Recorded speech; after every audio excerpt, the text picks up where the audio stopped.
Welcome to part 2 of Managing Your Energy for Maximum Results with Michelle Simons. Please check out part 1 if you haven't already. Enjoy the episode. Hey, creator kings and queens! Welcome to This is Models for Creators, the show where we explore the reality of people living a creator dream and help you turn your dream into reality. Today, our guest is Michelle Simons, brand strategist and copywriter for entrepreneurs, small businesses, and visionary changemakers.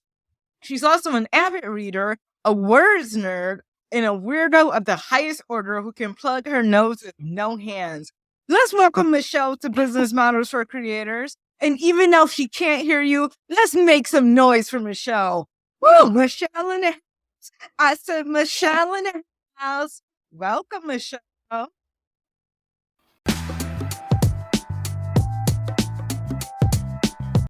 All right, we're going to move on to our next segment, marketing and monetization methods, where we talk about how to make money from your creative gifts.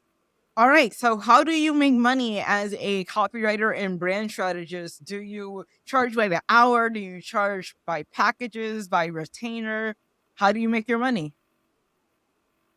So a little bit of a few things. I do have packages. I don't have them listed out and priced out on my website because I think there are too many. I like to make sure that I'm meeting a need in the way that it needs to be met. So my packages are a little bit more for me internally to make it easier for me when it's time for me to price. So I have a few different levels of web package, for example, but I kind of need to get in on the discovery call with someone and find out what their goal is, their business goal is when they're contacting me so that I know how to show up and serve them in the way that they need to be served. So I have package pricing. Yes. I do hourly work for when I work for, I do partner with some agencies. So usually my projects with them look like hourly work. And then I have a couple of retainer clients that, they're not always the way that I wish they would be. I think that retainers work best when they're by deliverables. So I would rather, be able to say, I'm going to write X many emails for you in a month and have that be my retainer so that everybody knows what to expect. But sometimes the needs change. And, if you're really showing up as a marketing partner for your clients, then I think it's important to have that flexibility. And so I have some retainers that are just like a set amount per month, and I know how many hours that can get me, and I just do my best with the time that I have. Nice. And what are your most common deliverables? You mentioned web copy a lot, so I take it you're doing web packages. What else are you doing? Like brand bibles, so people probably like messaging, voice guides, email campaigns. What are you delivering? Yes, I do brand guides, so brand and voice, brand messaging, voice tone, all that kind of stuff. I do web copy in at that time. I also will deliver, like, part of my deliverables is at least a mini brand guide because I sort of need to get to know those things anyway to be able to write the website properly. And then I do write emails. Frequently, my emails are more of the nurturing varieties. So newsletters, welcome sequences, things of that nature, like those sort of ongoing client relationships I have. Email is usually how that shows up. Sometimes it's launch related, but often I spend my time on that foundational sort of messaging. So those are my typical deliverables. There are other things that I really love to do product descriptions. So any chance I get for something like that, I live for it. But that's usually where I spend all my time is web and email. Yeah, and so considering the deliverables you do, what type of businesses do you usually serve? Like what stage are they in? Are they early stage startups? Are they really established businesses who've been around 10 years with their rebranding? Are they like at what phase do businesses need your specific type of deliverables? So all of that, my typical and ideal client is usually a small business owner or entrepreneur who's kind of ready to level up. So they already have a business, they already have an established business, they're doing well, but it's time to really take it to the next level. Sometimes it's like I have a new thing going on in my business, like a new revenue stream I'm bringing in, and I really need to build this out, and I need to, refine my message, and I need to, get my website looking good. Sometimes it's just like most of the time, it's just people threw something up when they started their business and it's no longer serving them for various reasons. You know how it is. Your services change, your message evolves, a lot of things happen over the course of business, and it just needs to be okay. Now we need to really sit down and think about like what we're saying, what we're doing, and how we want it to look. But sometimes it is bigger businesses that are, that feel like they could get they would benefit from some clarity because they struggle to put into words the value of what they do. There are a lot of really cool, weird businesses out there that you've never thought about. When I was first out of college, I worked for a company that sold, they're like building accessories, but that means like the stalls and toilet partitions in public bathrooms. Oh my gosh, I don't even think Things. about that. This is exactly right. And I learned that lesson at that time. I was like, wow, there are businesses out here who sell so many things that you've never thought about. Like there's somebody out there who designs like restaurant booths and probably has like a flip book of fabrics for you to pick from for like what's on, you know what I mean? Like there's so many weird businesses out there. And sometimes it's difficult. I mean, it's difficult for any of us, but to put into words how what you do is different and how it's valuable, especially if you're in like an unusual niche. And so sometimes it's more like that. It just really kind of, it runs the gamut. Yeah, very cool. How did you make your first dollar as a copywriter? So the first time that I ever did any professional writing for money was the content mill that my Oh, right. friend sort of brought me to. Yeah. And then from there it was The real estate. real estate. And I still work with a lot of realtors. It's one of my favorite kind of clients to work with because they have such a saturated market, and to stand out really takes, I don't want to say a lot of effort, because I think that's somehow how it works out to be. Like they really run themselves ragged trying to really drum up like a really unique business. And I feel like a lot of times they don't know that they can niche and have a specialty, and they don't know how to communicate what they do that's valuable and different. So I still really like to work with real estate. Yeah, and how did you make that transition? Because we did talk about that earlier from, okay, I'm just helping my mom's friends out, to I have a official copywriting business, and like this is what I'm doing for money, and Mm-hmm. like because it is different. It's like, okay, this is so and so's daughter. She's helping out the neighborhood, the friends. To I have a business and I'm doing this. How did you make that transition, and what does that look like? So I pitched my services to big teams and brokers for descriptions for the property. So, when you go look at a listing for a house, it'll kind of have a little blurb in there about the house. And I felt like a lot of them, especially the ones for luxury listings, could be really lacking. It's kind of like everything was an exclamation mark. Everything was, it just wasn't really conveying to me. I'm like, that is like a $2 million house. I think we need to, like, I bet I could help you if you would let me write the description. So I started doing more of that. And then that sort of just expanded my own network. And I also, I hooked up with a designer. She was working for a real estate broker that I was writing product description or property descriptions for.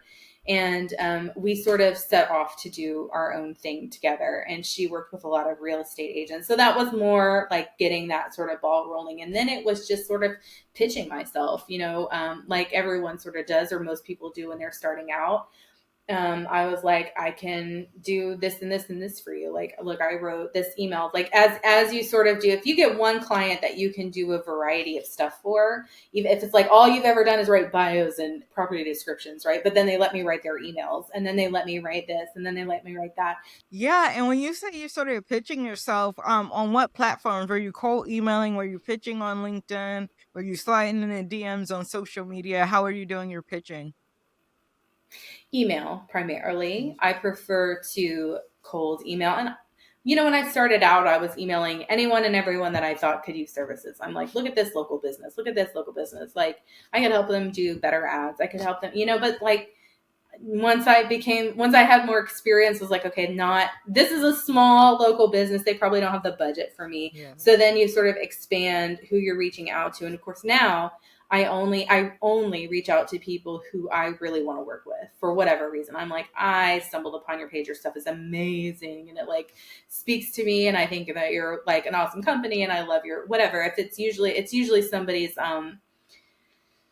that seems like they really have a strong purpose or vision, and I'm really drawn to that. And so I will be like, if you ever need, someone to support you and your marketing needs, like I would love to talk to you. And I have a pretty good success rate with my cold outreach. And why do you think that is?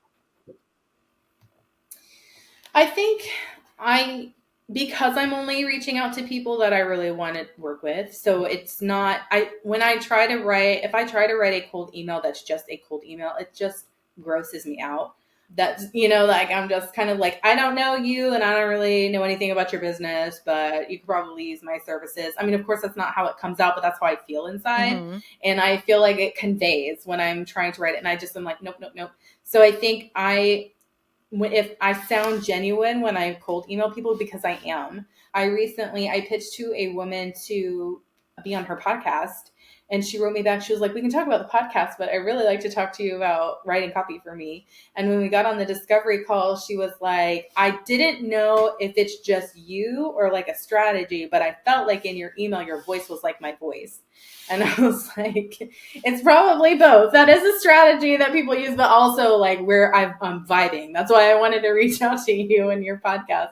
And so I think that's why. I think if you mean it, and I think if you take the time to really craft it well and make sure that I don't remember who said it, that like sales is just an exchange of enthusiasm. I think that a lot of times it can be that simple. It's like, I'm really jazzed about you. I think that your brand is amazing. I think what you do is awesome. You seem like a super cool person and I would love to just sort of be in your orbit. It's a whole lot better than, hey, I noticed that your website sucks. Maybe you could make a... Some people teach that. They teach you to, like, I'm going to say neg, which is from the pickup artist community, but kind of to neg people. So like the whole point is like, I'm an expert, so I can see what's wrong. So you need me to fix it. But like, I always thought that would be like kind of rude. Like nobody asked you. So it is. Mm-hmm. Yeah, I don't love that approach. So I think that's it. And I think I don't think it's the same for everyone. I know that there are people who also get a lot of success with their cold emails that are a little bit probably less extra than mine are. But, it's like what feels good to you is what you should try doing. And I think that also takes just time and experience to figure out for yourself. If it feels icky, just like stop and don't do that thing. And find a way where it feels good to you. What's an email that you would like to read and receive? How would you feel about this email if it was hitting your inbox? I think those are really important ways to think about what we're doing before we send it off. That's actually really good. And I don't think people do that because there's so many templates flying around and this email got this many leads. And like, I like how you say customize it to yourself. If it doesn't feel good, don't send it. And would you like to receive it? I mean, it's old school doing to others as you want them to do unto you, but with cold emailing. I love it. Yeah. Oh, and I want to say I can vouch for your pitching skills. I loved your pitch to be on my podcast. It was the best pitch I ever gotten for anything. I loved it so much. Thank you. Yes, and I noticed like as I've gotten to know you and as we've been speaking, we are genuinely alike. We have things in common, so it just worked out that way. Do you do any inbound marketing or is it all cold outreach? I do. I mean, I don't do any advertising. I do some content. I have an email list. That's really where I like to hang out. But I have been, like I was saying, trying to sort of increase my visibility in general. I think this is another really important key to non-sleazy sales. If you are getting yourself out there in whatever way feels comfortable, which that could be a whole other topic, but that's a little bit different for all of us. But I think you need to establish your expertise, and that is sort of the best thing that you can do for yourself as far as like inbound, even if it's just like, well, I pitch to someone and they're going to go check me out and they can see all the things that I feel strongly about because they're on my Instagram or they're wherever. That is a really important, I think that's a really important thing that we all need to do that we're not all great at doing.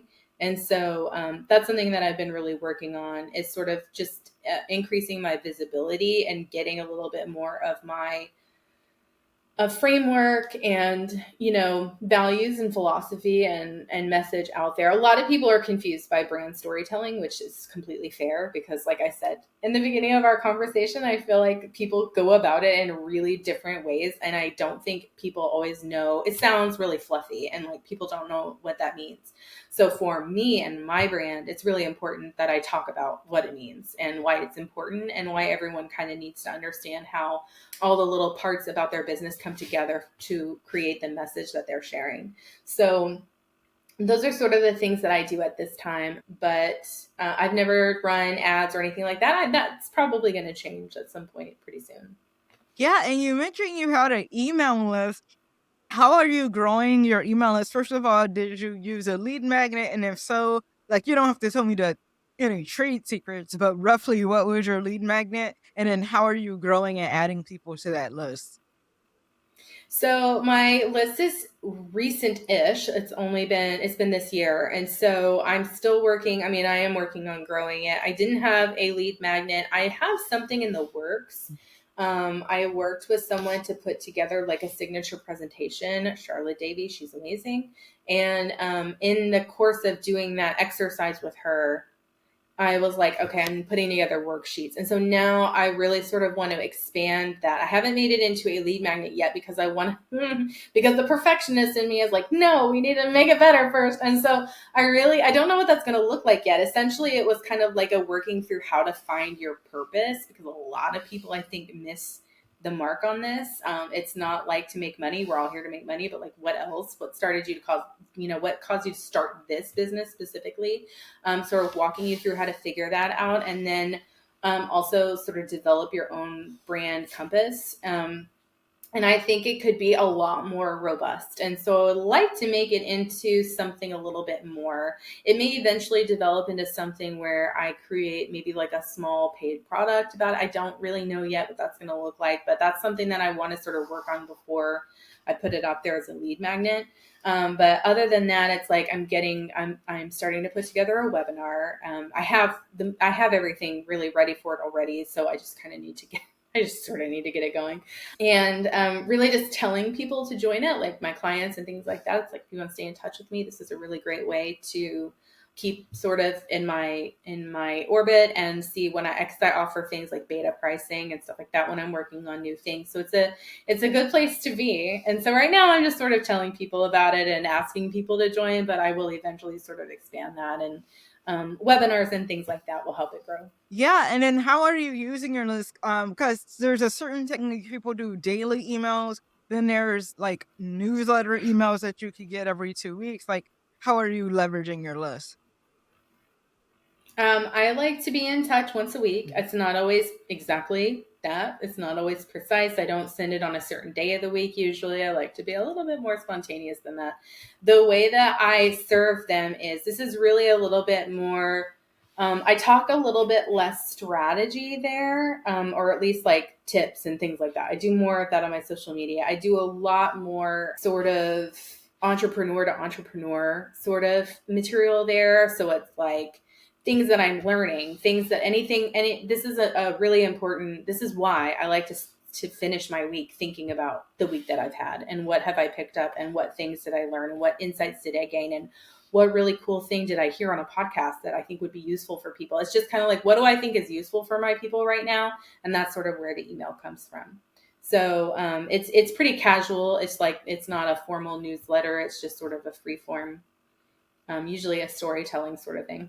Yeah, and from what I've gathered, correct me if I'm wrong, I feel like you work with a variety of businesses. Like, you work with realtors and then you work with small businesses and entrepreneurs. So how do you speak to them when like your niche is kind of broad? It's not like I could see if it was just, let's say, female realtors, but it's not that niche. So how do you tailor your emails?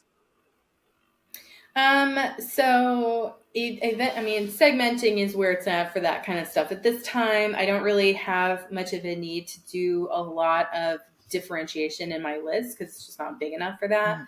But I do think there are some things that we share, right? As entrepreneurs, and primarily that's who I'm speaking to.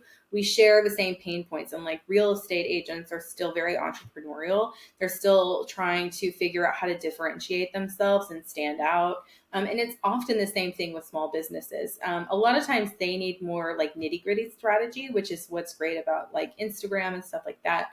But if it is about how we stay motivated, how we take care of ourselves, how we build a business that brings us joy, because this is another thing that I figured out when I was in the accelerator. I remember writing my X factor as being like, I help small businesses grow, and it took me doing some more of the work before I was like, I'm not really interested in just helping people grow. I really want them to thrive and flourish. So I want their business to be more joyful and more meaningful. And that's part of what I try to do in the strategy part of my business. And so that's a lot of what I talk about in my email. And to me, I think that applies to all of us. I really think that if you're a small business owner or an entrepreneur or both, we can usually all relate to some of those things, and we all want businesses that bring us joy, because that's why we're doing what we're doing. We're not all just here to, we want to be successful and we want to grow and we want to make money, but we also are doing this because we wanted to build something for ourselves that we love to do.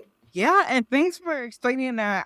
That was like a totally personal question. Sorry, audience, that was for me, not for you. But as you see, I have a podcast for creators, but I haven't started my list yet because that's broad. There's copywriter creators, there's fiction writer creators, there's YouTuber creators, there's Instagram influencers. So I'm like, oh my gosh, how am I supposed to create a list when I'm talking to all creators, not just like a niche down? So I'm glad you explained that. It's giving me some ideas.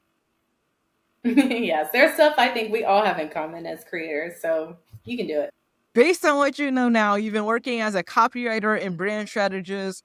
Based on everything you've learned, is there anything you would do differently if you could start over?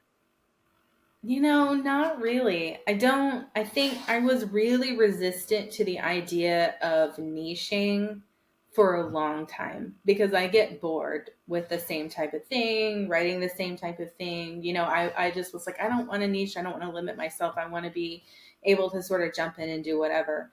And part of me wishes I had changed my mindset on that sooner. This is like a free advertising for, I think I've mentioned the Copywriter Club like a million times, but the accelerator program was such the best thing that I could have ever done for my business.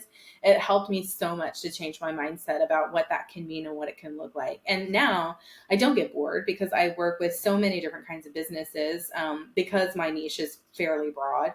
And the way that I get to bring my skills to them can also change. There are things that I spend most of my time in, but I'm not limited to those things. So it's I wish that I had known that was like a thing that you could do. You could niche and not be bored and still like hone a really powerful skill that makes you stand out and more valuable, which is now what I help other people figure out how to do, right? So, but I don't really have regrets about anything that I did differently or the meandering road that it took to get me to where I am, because I feel like I learned it's a cliche, but you learn so much from the things that you didn't do maybe the right way or the way that you would do it if you could do it again. So I don't really have regrets. I'm pretty happy with how it's been. Yeah, that's great. That's actually really refreshing to hear. And you mentioned learning lessons. What was the greatest lesson you've learned on the journey so far?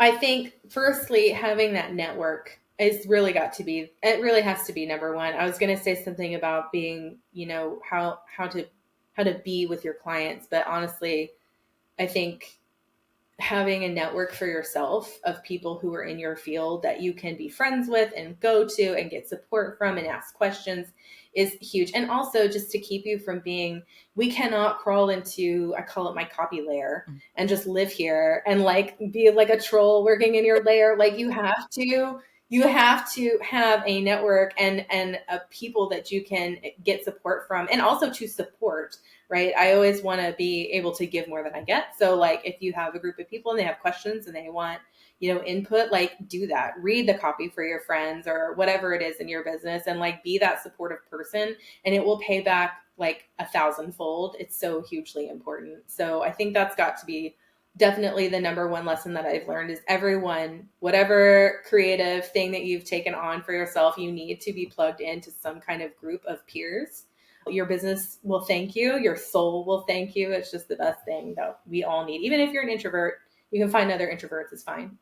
Yeah, and this theme has recurred on this podcast that a lot of people, they mention their network, and how important it is. Mm-hmm. Your network can help you get business, but it also help you stay sane. So yeah, it is important. Mm-hmm. Yeah. And what has been your biggest win as a creator or brand strategist or copywriter? And what do you think made it happen? How did you make it happen? My biggest win. That's a hard question because it can mean a lot of things. I will say for me, the biggest win is just the satisfaction that I get when I see the change in someone on a not just a professional level, but like as on a personal level when they are becoming more confident in their business. I have a client, I've worked with her for a long time. Many of my clients I keep and we work together long term. So I have a lot of long term relationships with my clients. And and that's really for me kind of the most fulfilling and satisfying part of what I do is getting to see them go from kind of not really knowing what their message is, kind of not understanding the value that they're bringing to people. And then once they sort of have that realization of what they're bringing to the table, the confidence that they build and the way that it transforms their business and their approach to their business is phenomenal. That's got to be my very favorite thing. So for me, that feels like the biggest win is just like when someone comes and thanks me for the role that I've played in helping them get to where they are. It's huge. What could be better than that? Yeah, and that's really lovely and also unique. Years ago, I used to think the only way to get what you just described was to be a coach, like just a coach, like no other services. And like that's what people think when they think of coaches. But strategists, I never even thought about it till this moment. Strategists and copywriters can get that transformation. They can help people with the transformation and get that satisfaction. I never really thought about it. Yeah, and it's funny because I feel like that's where I'm going to end up for that reason, like what you're describing, because I naturally coach. I didn't really set out to do that or mean to do that, but it does feel to me like a part of the strategy because like I was saying before, that can be a little bit of an emotional journey for people. A branding or a rebrand can be a really emotional thing for people. And I think you get to know someone on such a level and you get to sort of, it's that thing where it's like you sometimes just need someone's permission to be like, this is what you're really interested in. Have you thought about, changing what you're doing to be more like this or bringing this thing into your business or being a coach yourself or, all of those kinds of things. And so I feel like there's that natural aspect of what I do that will probably lead me there. I'm actually about to, by the time this airs, I'll have already launched this service, but I'm getting ready to launch a clarity call, like a one-to-one clarity call. Mm-hmm. And when I put it in beta, it was just like, it was the best thing. I was like, you know what? I feel like I keep getting asked for things like this. Let me just let me see if I can develop something for it. So I reached out to my network and I brought in a few people to do beta tests. And it was amazing. And it's crazy how much you can get done just talking with someone for like 90 minutes. And so I was like, okay, I'm going to put it out there. So by the time anyone hears this, I'll have already launched it. But that is going to be sort of like my first baby step in that direction. But I suspect that will come. And actually, my real ultimate goal is to work with more copywriters because I think we're like the coolest nerds out there. And I love us and I want to work with us. So I would like to do, I have a vision for a little bit of a positioning intensive. I don't know what it looks like yet. I don't know if it'd be like a one-on-one intensive or more like a small group coaching, but that's something I really do want to explore because it feels to me like the skill set that you need for what I do And especially when you have sort of those long-term partnerships with clients and you're sort of there for them with various needs over the, months and years. And then that sort of coaching element, they almost go hand in hand. Yeah, I think you would be perfect. And I love your whole journey has progressed similarly, just naturally, this natural meandering river of how you stumbled on things and add offers and skill sets. I love it. It's like I'm thinking of a dance, and I'm also thinking of a river. I guess a dancing river. Michelle, the dancing river, for sure. How beautiful. Yes. I would love to be have my journey thought of in that way. That sounds so nice. Nice. Now moving on to our segment, Going Deeper, where we get to know our creator on a more human level. All right. So you Okay. mentioned in passing that you lived and worked with chronic illness. Tell me more about that. Let's dive into this story when you first got diagnosed, how you handled it, and how you picked yourself back up, and the coping skills you use working and living with chronic illness. I was diagnosed with Crohn's in 2016, but I had been sick for, like, my doctor thinks I probably have had it since childhood, and was constantly misdiagnosed. And so I had been sick, and I had been very sick for years, and especially in the years, maybe the 4 or 5 years before that, was really in a bad way. So it was one of those things that once you get a diagnosis and you get all the blood work and you get all the labs and everything, and you see how just trashed out your body is, it's like, well, that relief that you might get of having a diagnosis for something is kind of dampened by knowing what a long journey it's going to be to try to get yourself straight. And so, and meds and all the things, like, as a person with illness yourself, I know the struggle. So it's like, it's never ending. It's a marathon, and it's been up and down. I was in the middle of a rebrand for myself last fall when I ended up having to have a big surgery I wasn't planning on. And just even the testing for the surgery sort of threw me into a flare. Often that brings me brain fog. So that is probably my biggest struggle with the illness and my business, is two things. It's like a part-time job to manage your doctors and your appointments and your insurance and your meds and all the refills and all the calls to the pharmacies and all the things. Okay. And then just the brain fog that sometimes it gives me, where I sit here at my desk and I just feel like nothing is happening. And I mean, I deal with it kind of in the ways that we talked about before. I'm just like, what can I do to make me feel like a person again? And it's going to be different for all of us. Unfortunately, something that I really love to do is walk and take hikes and stuff. But I live in Texas, where it's like 10,000 degrees for really like hot, 8 months of the year. Yeah, so hot. And so we are just roasting alive right now. And so I don't always get to do that. And so I just kind of do my best. I'll do some yoga, I read, like, I try to just connect to my inner self as much as I can, because my body is on the struggle bus, and it just looks different a little bit every day. But kind of the most important thing that and I mean, again, this is something I struggle with all the time, is but just really being kind to myself and gentle with myself. In the business world, and especially in the online business world, I feel like there is a lot of toxic positivity. The whole, like, you can do anything, you can have it all, you can do, and it's just like not true. The fact is that life sometimes does not give us choices. Sometimes you think you have this upward trajectory, and then you get sick, or you get divorced, or you have a death. Like, there are so many things that can happen. It's not just illness, but that's usually what it looks like for me. That completely derails you. And it is not easy to pick back up. It takes time for business to pick back up. Like, once you've got your brain back and you're here and you're trying to do the things, it's like sometimes you have to almost start over. And for me, it's like you kind of have to embrace the idea that there are seasons. Sometimes you just don't have a choice and you have to go through the thing. And that's just what it is. But then there's going to be seasons. Then you come back, and then you have to do a lot of lead gen. And then you have to, you have to really sort of double back down. But, like, you can't work yourself so hard that you're not improving, right? And then it will even out again. And it's just the way that it is. It's seasonal for me. Everything is a little bit like that. Lead gen is like that. Networking can be like that. The sort of content that I take in, like, sometimes I want to listen to a lot of business podcasts. Sometimes I don't. If I'm in a deep creative place, I need to sort of pull back from what I'm hearing from other people so I don't get distracted by the noise. Like I can listen to one really great business podcast and my brain will go in like 50 directions and I have to stop and sit down and write all the ideas I've had. And that's awesome, but I can't live like that every day. And so I have to sometimes pull back and like just focus on the task at hand and like not get caught up in my future dreams and goals, you know.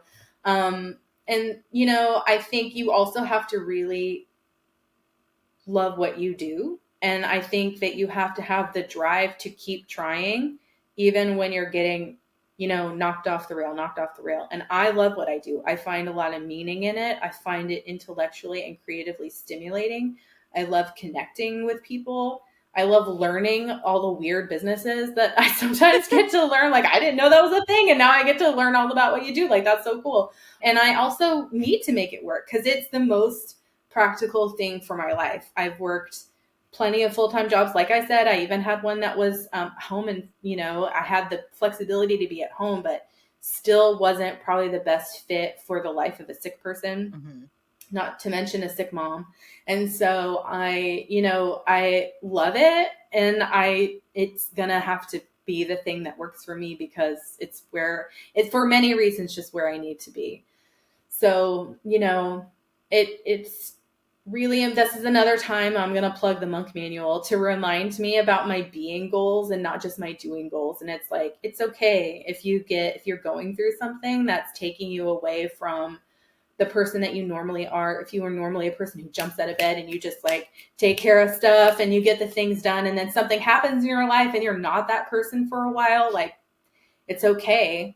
You need to focus on how to just be and how to just exist and get through your days when times are hard.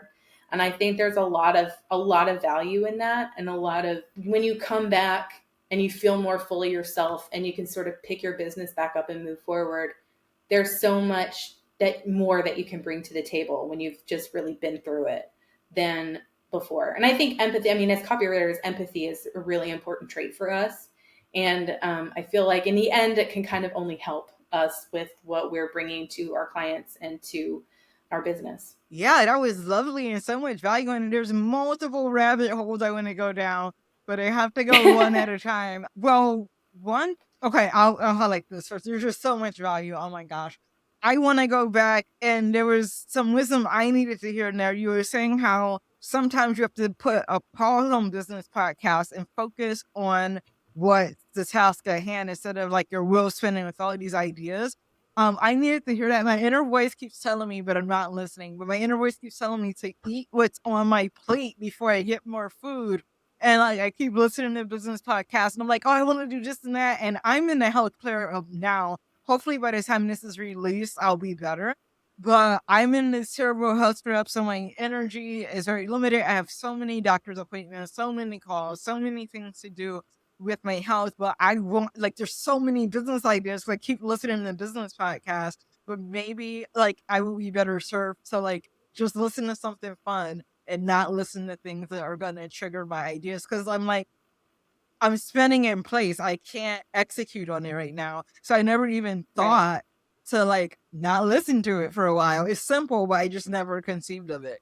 Yeah, I feel like sometimes I struggle with feeling almost guilty that I can't, like, have you heard the latest whatever podcast? And I'm like, no, because I can't, and I feel a little bit out of the loop and all of those kinds of things. But for me, it just has there are just times when it feels appropriate and it feels right to just sort of pull back and then come back when I'm ready. Although that said, when I have ideas, I never just jump on them. I plan them. Mm-hmm. So if I get really excited about something, I mean, I say never, and I'm completely lying, because what I just did this quarter was develop this one-to-one thing that I was not planning to do, but I sort of had to knock some other stuff off of my plate and move it down the line. But generally, when I plan my quarters, I plan the projects that I'm working on, and I'm like, this is all the capacity I have, and that's all I'm going to do for the next quarter. Like, this is it. So when I have ideas, I keep track of them. I have a list of like big genius ideas of things that I want to do. And then when I'm planning my next quarter, I will go through that list and I will pull out the things that I feel are the biggest priority, and I will put them on my plate then. So typically that is how I work, and it keeps me from being overwhelmed or like never getting anywhere. It's how I accomplish goals, is because I'm not allowing myself to be distracted by the things that I think, oh my gosh, that'd be a great idea. I really want to check that out. Okay, like I'll do it next quarter or whatever. But even so, I feel like there's also, there's just a feeling of like, I'm not able to get done what everyone else can do in a day. I'll look at all these people who are in my network who are killing it. I'm so happy for them, but like, why am I not like in the same place? And sometimes you can talk yourself out of those feelings, and you should, because they're obviously nuts. But sometimes the healthiest thing to do is just to kind of pull back and not be absorbing all of that stuff, and just give it a minute until you're a little bit more yourself. And then you can jump back on and catch up, and all those ideas can come, and all that stuff is great. And I think I think that's really necessary sometimes. Yeah, it requires patience. I have another thing. I am neurodivergent. I'm literally ADD. A lot of people throw it around, but I'm clinically ADD. And so, like, I want to do all the things. And, like, I mean, I could put it on the list for next quarter, but I want it now. But it's, like, literally physically and mentally impossible to do all the things all at once. But that is a good technique to at least have it on the list somewhere, so I know it won't get lost, and one day I can execute on it. But I actually have set myself back, because I'm getting better and better, but I try to do too many things at once, and sometimes I'll spring on it, but I'm like in the middle of like some long-term projects, and a new idea will come in, I'll like dump a whole weekend or two into it. I'm like, oh my gosh, the long-term projects, I need to get back to them. So I like your Yes. groundedness. I want to like adopt that. Yeah. Yeah, I get it. My husband and my son are both ADHD, so I live with a lot of neurodivergence, and I know how it goes. Yeah, it can get wild. And now something else I'm curious about. Do you disclose your chronic illness to clients, or do you keep it secret, or do you share, and like why or why not? I don't typically need to share it just really depends on my relationship with the client. There are some that are, especially when I work with women and their moms, and we're kind of sharing our struggles, and where sometimes something comes up and like I need to, if they're working with me closely, and it's like, well, I'm having a surgery, or I'm having this, or I'm having that, like they kind of just, they get to know that part of me because it's just part of my life. So sometimes they know, but it's not like something that I just drop on people when they meet me, or if it's completely not relevant, I'm doing well or whatever, and they don't like need to know about it, then I don't necessarily talk about it. I do really want to talk about it more in my content. Because I think that it's important for, I speak to entrepreneurs, and I'm speaking to small business, and a lot of people who are trying to create a business for themselves find the same advantages that I do in the flexibility of working for yourself. So I know there's a lot of us out there, and I think it's important that we have support in one another and sort of share our struggles and our strategies and our, just have that kind of community. So that's something that I will talk more about. Like I'm not shy about talking about it. I just don't necessarily blurt it out to everybody that I talk to or work with. So a little bit of both. See, I'm not shy about talking about it to my creator audience, to my Facebook audience, but like actually it's coming up because I have a procedure Monday, so I have to take off of work so people know I have a digestive procedure.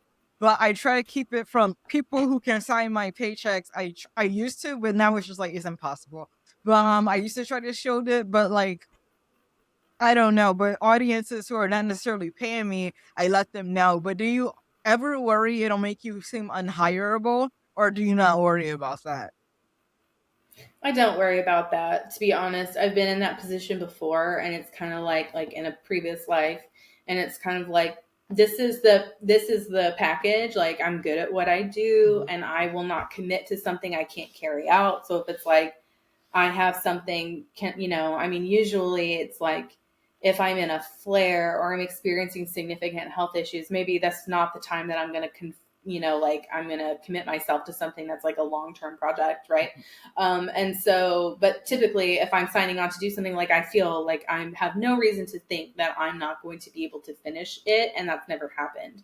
The only thing that I will do is say, hey, I'm going to need a couple of weeks coming up in September or whatever. And then, so if you can wait on this project, like I might need that time. Maybe we can start when I get back, or if you want me to get done what I can first, or do you want me to find someone to take over and jump in? And that's really that's as much as I do. And that's kind of as far as I care about. If somebody is really worried about that, then it's okay.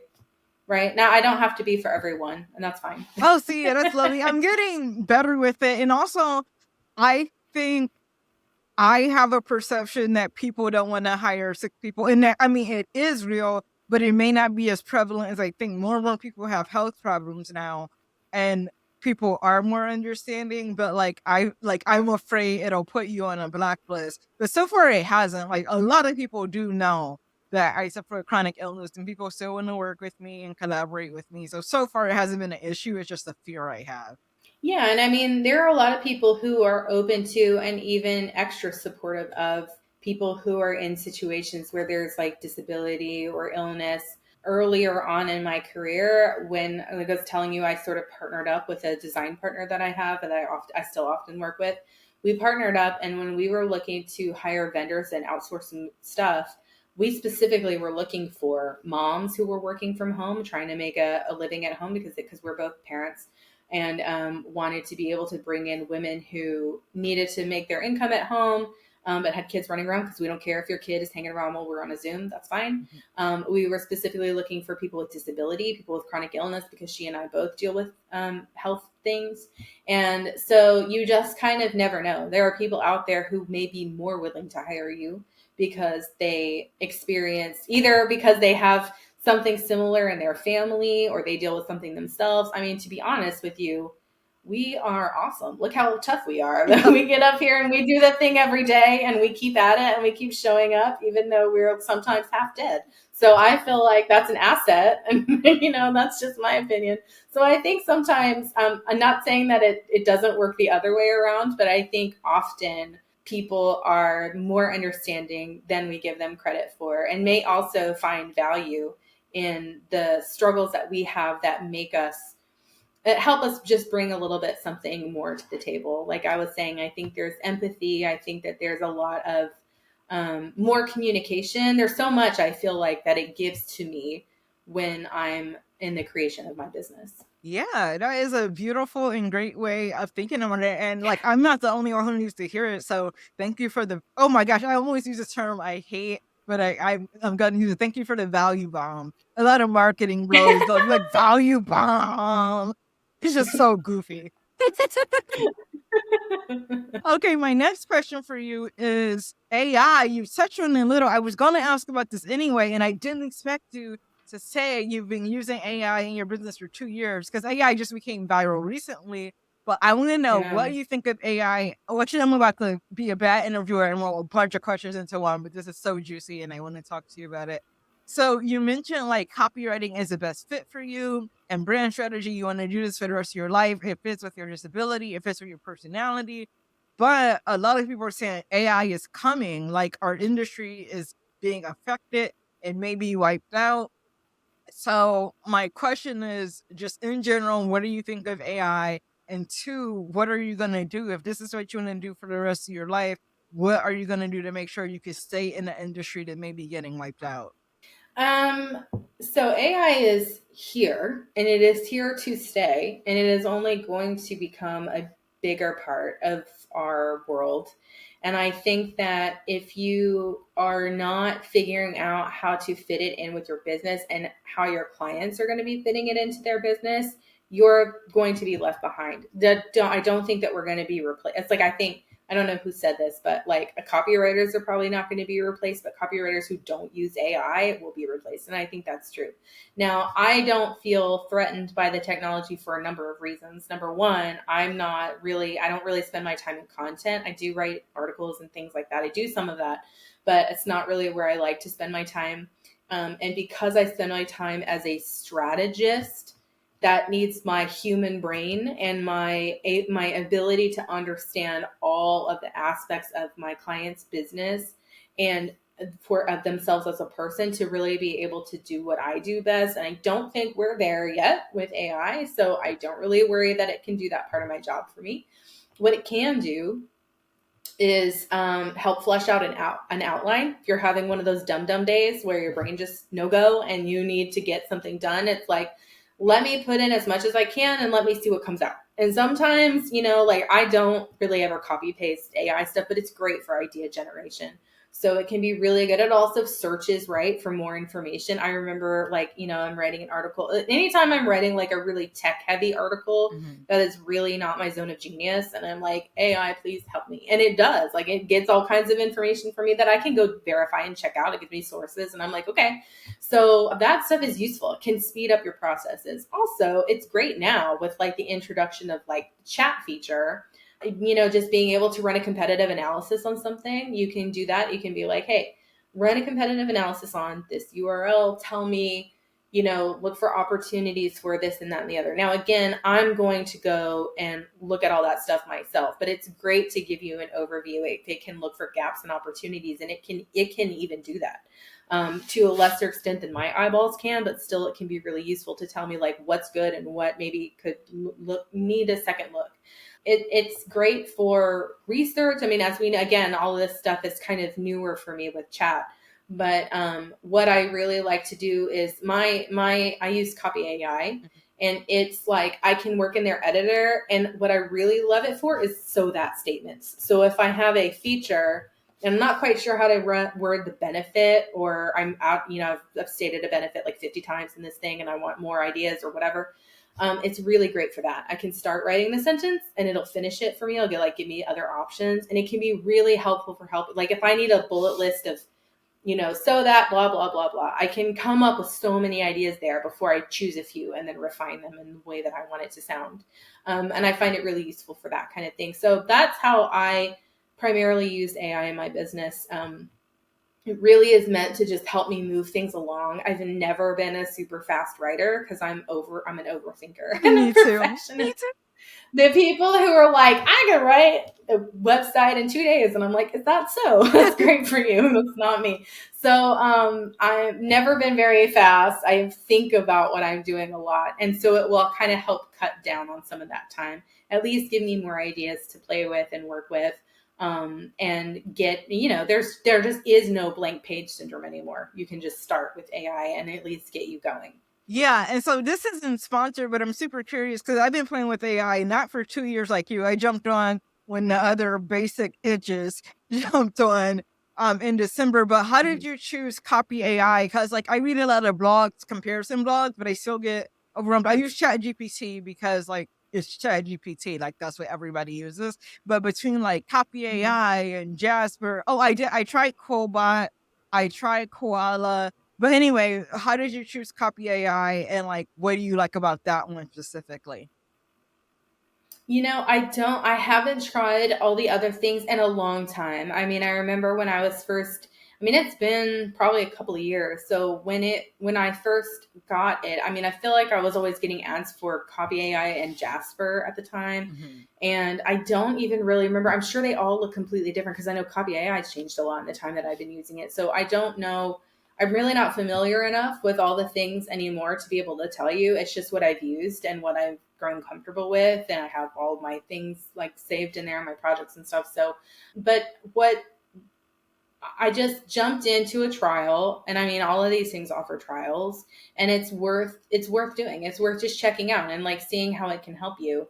I recently, like the introduction of chat has been incredible. And I have the same feature with Copy AI. They introduced it, along with like Chat GPT blowing up. And so what I really love is that you can say, things like, if you don't understand a process, that's something that you can also ask. Like, hey, I need to put on a webinar about whatever. If I'm working on something with a client and I'm thinking, here are the assets she has. Here's what I know we're working with. Like, what is the best way for her to get, this result or whatever it is. And you can ask those kinds of questions, and it can give you sort of a great process. And you're like, okay, that gives me maybe there was something in the workflow that I was missing. Or it gave me some other ideas for this. So I think it's just important to get in there and just start playing with it. If anyone is listening to this and you have not gone to check out AI yet, it still surprises me that anyone hasn't, but I know that that's the case. Just get into something, choose a tool, any tool, and just try it out and like see what it can do for you. It's not gonna I'm not worried that it's going to take our jobs. It might take some low level creators. I'm like, I don't want to be rude, but I'm using that term a little bit loosely. You know, people who are really just kind of not really maybe professional full-time freelancers, not that you have to be full-time, but you know, those kind of people that are taking the jobs on Upwork for like $5 is what I'm kind of talking about. Maybe those people won't make it with the end, but that's fine, because maybe what they were producing wasn't worth, you know, more than that. And like if any of these AI things can sort of take over that sort of work, it's fine, because you can then improve your skills, work on honing maybe you're going to spend that time then figuring out what you can do better, and leveling yourself up to be more of a partner for your people. There will always be room for people who show up as a partner for their clients. Like, I want to solve your problem, not just crank out words for you. That's not what I'm here to do. So if you are that person, you don't need to worry about AI taking over your job. And if you're not willing to become a person who's proficient at what they do and showing up in your business in a meaningful way, it probably doesn't matter that much if your $5 blog is getting taken over by AI. That's probably only going to be good. Like, that's good from the client perspective, right? If they can save money on some of their lower level tasks and invest it in the bigger, more important things in their business, that's fine. I think that's good for them. So I'm okay with that. Oh, that makes sense. That's a hot take. Hot take. I know. I don't want to sound mean. That's not how I meant it. All right. What are your biggest marketing pet peeves? What do you see out in the wild that annoys you? Oh boy, how much time do we have? Okay. So, you know, like most of us, I'm not here for bro marketing. I'm not about it. I don't like the huge promises like, oh, you can have this, you know, it's kind of like how can I put it? Anything that just is, I don't like false scarcity. That's a good way to start this answer. I'm not a big fan of it. I think sometimes there's real scarcity, and that's fine, right? Some things really are like a limited time. Some things are a limited offer. I'm fine with all of that. But we get a lot of false scarcity in our industry, and that always feels kind of gross to me. I don't like... Wait, define the difference between false scarcity and real scarcity. That might be a really fine line. That's kind of hard to, I'm not sure I can really quite put it into words. I feel like it's one of those things where I know it when I see it. Like, I may offer something that really and truly is like, I have room in my schedule. I want to run. I just recently did this. I lowered the price on my web audit because I was like, this is an easy thing for me to do in the summer. It's an easy way for them to get a win in their summer, right? It's kind of like just a DIY sort of thing when there's a summer slump and I have some room in my schedule. Like, I'm going to try offering it at a discounted price for a while and see how it goes. That is really a genuinely, like, you know, I didn't do a high pressure, like, get it now, well, you can't, blah, blah, blah, blah, blah. It's just like, I'm going to make room for a certain number of these in my schedule, and then I'm gonna not, because then I'll be on to my other stuff and you'll be on to your other stuff. But when you have, okay, you're only gonna get this deal to join my course for certain percent off if you sign up in the next 3 days, you know, and then I'm going to send you like the launch emails and 1,000 emails to try to like bring you in to get into my course, because I don't feel like it's respectful for the consumer. Sometimes they really want what you're selling, but now it's not the right time for a lot of reasons. And it feels to me icky. This is just me.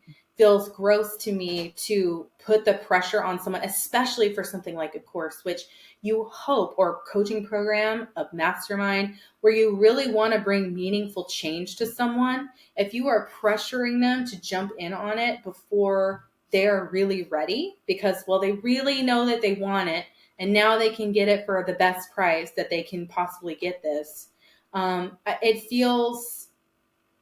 it feels wrong for me. I just don't like it. I feel like I want to honor people's timing. And if now is not the right time for you, or you need to think about it more, guess what? I'm going to be here again with this launch in 3 months or 6 months or whatever it's going to be, and it'll be fine.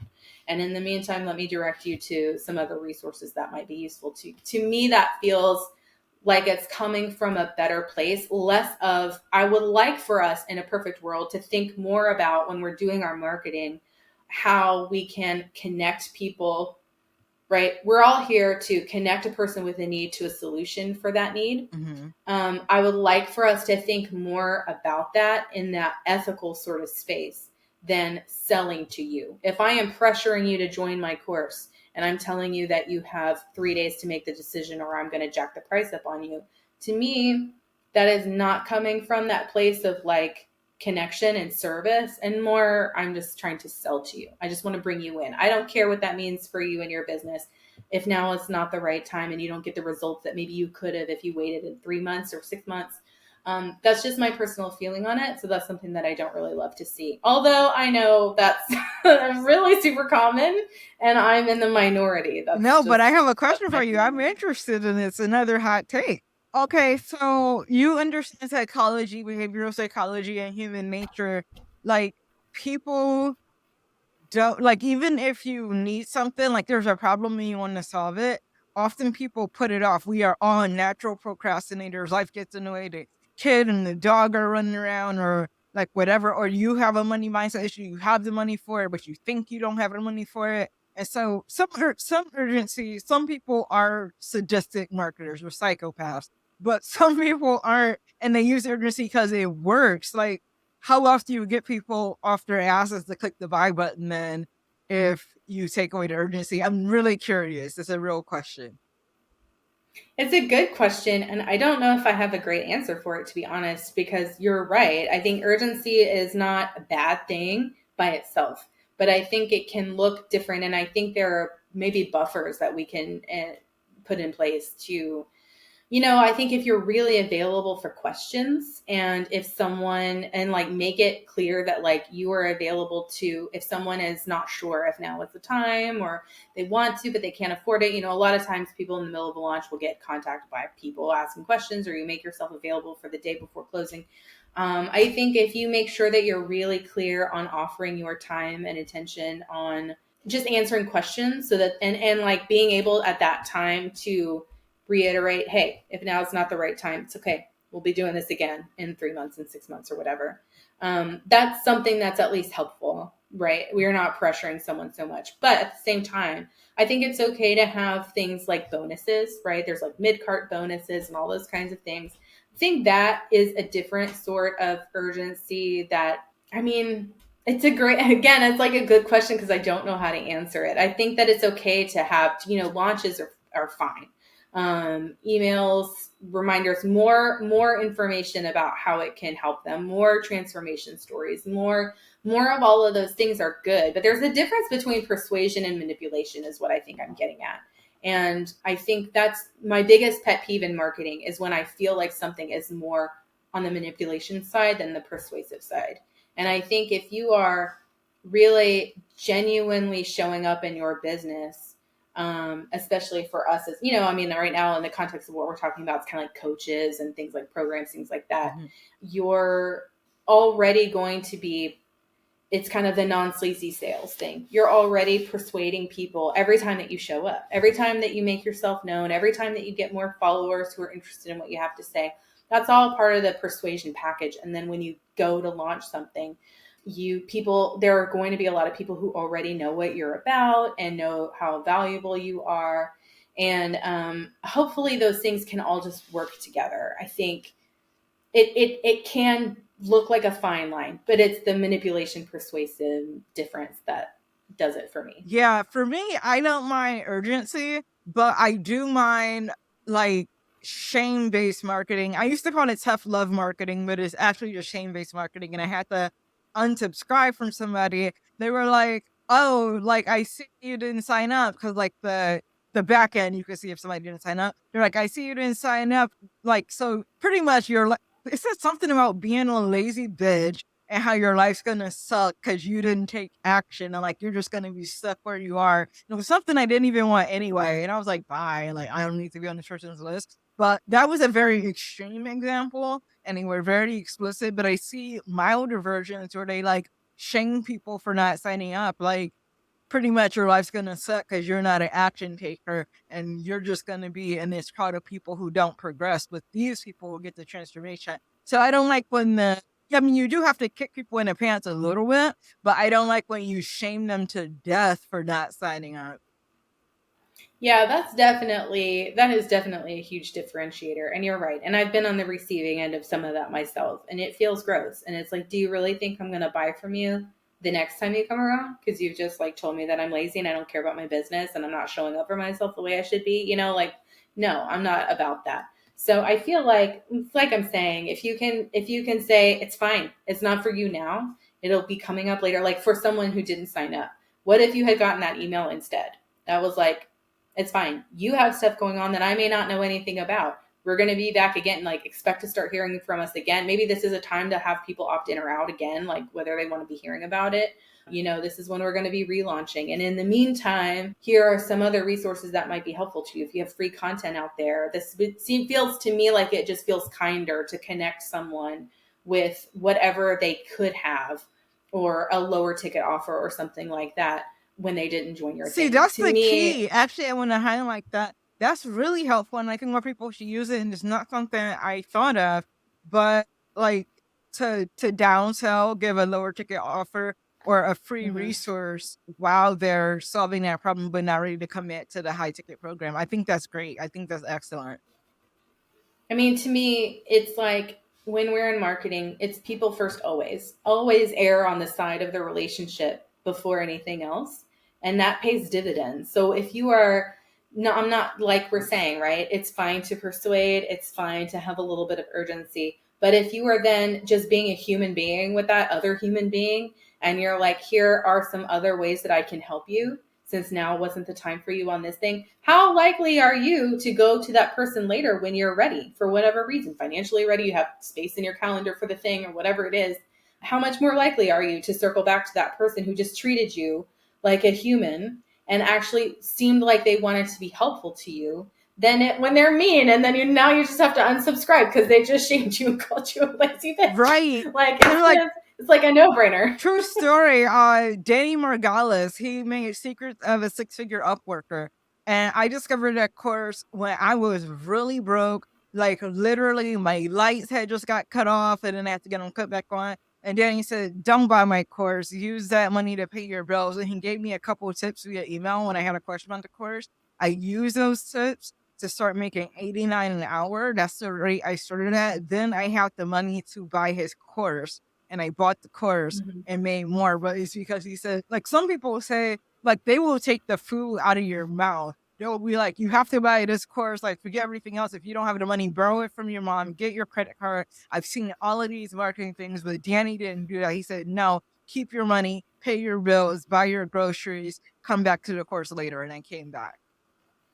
See, more of that. Yeah. More of that. We need more of that. That for me is the long answer to your question. My pet peeve is just when I see something that feels so gross and just makes people, it approaches people as less than human. I can't with it. Yeah, and this comment, a lot of my guests have any comment. I don't know what it is about me or luck, but I have attracted some of the most ethical marketers I've seen in the market. I actually was like copywriting raised on direct response, which is a little bit sleazier, a little bit harder. So I was raised on direct response. But on this podcast, I've met such beautiful spirits who are so ethical in their marketing, and I love it.